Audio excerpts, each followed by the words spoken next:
Hello, this is Dr. David Green, CEO of the California Pain Network. Today's topic is an overview of failed back surgery syndrome. Failed back surgery syndrome is when the outcome of low back surgery fails to provide the desired outcome. The result is called failed back surgery syndrome, FBSS. It's one of the most frustrating things a patient can deal with, since they went through the surgery route hoping for a pain-free outcome and end up no better. Studies show that up to 40% of all back surgeries fail. 10% of back surgery patients actually end up worse than they were before. Each additional surgery that is performed has a lower chance of success. It can just be an exceptionally depressing situation to be in. Now, why does it occur? There's a few reasons why FBSS can be the end result. Surgery may be performed for the wrong reason. Even the best spine surgeons, board certified, fellowship trained, all that, are still wrong 50% of the time as to why a person is having back pain. They often don't completely know why. Okay? Could be that surgery is performed for the right reason, but the individual was left with residual pain. So you could have a degenerative disc that looks awful on an MRI, has a positive discogram, everything points to that disc being the source of the pain. You do a fusion or an artificial disc replacement, only half the pain goes away.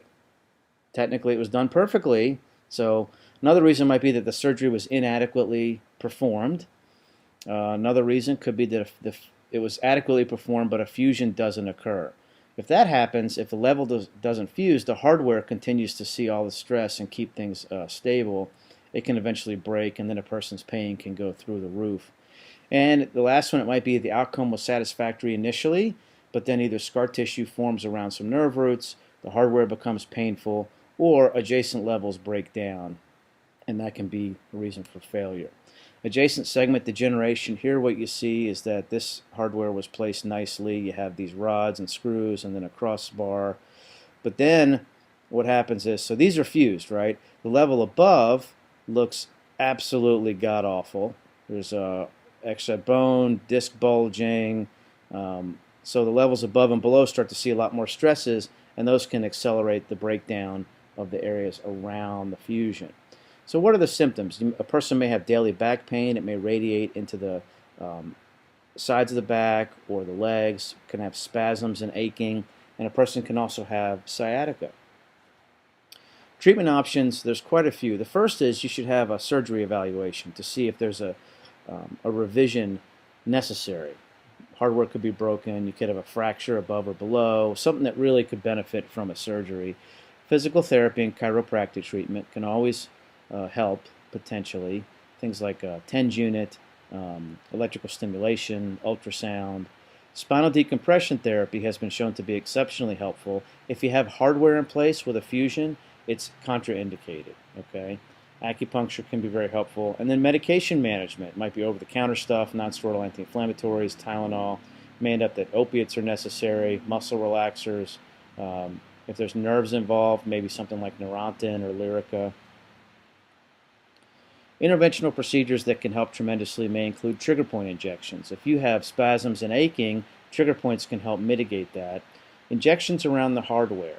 This can be helpful as a diagnostic procedure to see if in fact the hardware is a source of a person's pain. Okay?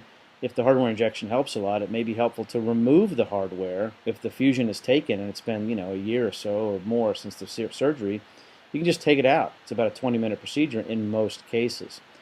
A facet or a medial branch block. If you have a level that's fused, then obviously a facet block is not indicated, but I'm talking about the levels above or below. If those have arthritis and pain, then you can treat those with a facet block or a medial branch block, an injection of numbing medicine and steroid, and get excellent results and a diagnostic outcome. You can say, aha, now I know why you're hurting. It's not the surgery level, it's the one above, or below. If a person's having pinched nerves or spinal stenosis or something where you have leg pain above or below the level of the previous surgery, an epidural injection can be very helpful to relieve that pain. What you see here is a probe that comes in around an affected joint. It actually, thermal energy heatens this area up, and you actually deaden these little nerve endings, and that can relieve pain for 6 to 18 months. It can be an amazing procedure. As a very last resort, a spinal cord stimulator implant can be put in place, and it's been a revolutionary treatment. They actually keep improving them, and right now they're very good for both back pain and leg pain. They have programs available. There's over 200 programming options, and if one stops working, you just try a different one. Overall, over 75% of patients do extremely well with spinal cord stimulator implants. There's a battery/programmer unit that goes subcutaneously, and then these electrodes go into the spine, around the spinal cord, and there's like little paddle leads that help provide the electrical impulses. Remember, it doesn't fix the problem. You're not fixing anything, but if the problem can't be fixed, you might as well mask the pain, and this does a very good job of it. The California Pain Network provides the top non-operative pain management with affiliated clinics throughout the state. This includes all the way from San Diego up to Orange County, LA, Bakersfield, Inland Empire, up to San Francisco and Sacramento. There's over 50 insurances that are accepted throughout the clinics, with over 25 treatment options available, including both medication management and interventional procedures. There's over 90% success rates overall at helping achieve relief and avoiding surgery. The pain doctors are board certified, they're award winning. So check us out online at californiapainnetwork.com and then call us at 877-877-8556. I'm Dr. David Green with the California Pain Network. Your pain stops here.